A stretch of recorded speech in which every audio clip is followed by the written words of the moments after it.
The national vaccine plan will soon be set in stone and law of the land as the Senate deliberates and seeks to finalize the text on this piece of legislation that perfectly jibes with the president's program. PTV senior correspondent Ulat Bayan reports.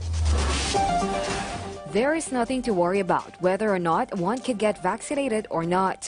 The government had already mapped out its plan summed up in Senate Bill 2057 or the COVID-19 Vaccination Program Act of 2021.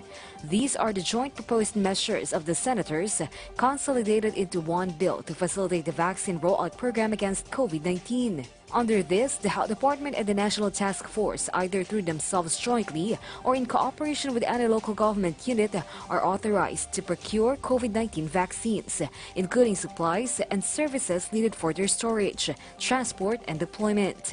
Provinces, cities, and municipalities may procure only in cooperation with the DOH and NTF through a multi-party agreement, provided that these LGUs shall procure not more than 50% of their target population for vaccination, and that they must provide a master list of the names and profiles of the residents to be vaccinated. All sectors of society, all levels of government, all our policies, all our regulations, all our systems need to be aligned and synced. Every part will need to act harmoniously. In case there are adverse effects once vaccinated, the proposed law also suggests the 500 million indemnity fund bankrolled by PhilHealth to cover treatment and liability expenses. DOH shall also issue a vaccine passport to the Filipinos, which shall be a record of the COVID-19 vaccines received by an individual. This shall contain basic information like name, address, and birth date, including the vaccine manufacturer, brand name, date of vaccination, and the name of the health professional who administered the vaccine. This vaccine passport may be used in travels both local and abroad and for showing checkpoints.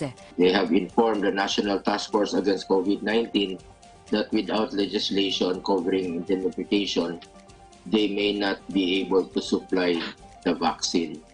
Kaya suportado ko po ang panukala na ito para mas maging handa tayo sa kung meron mga hindi kanais-nais na epekto sa tao ang paggamit ng COVID-19. Importante na may sa batas ito. The senators are confident that this will be ratified into law as soon as possible for the organized vaccine rollout program of the government. Ulat Bayan for the Nation.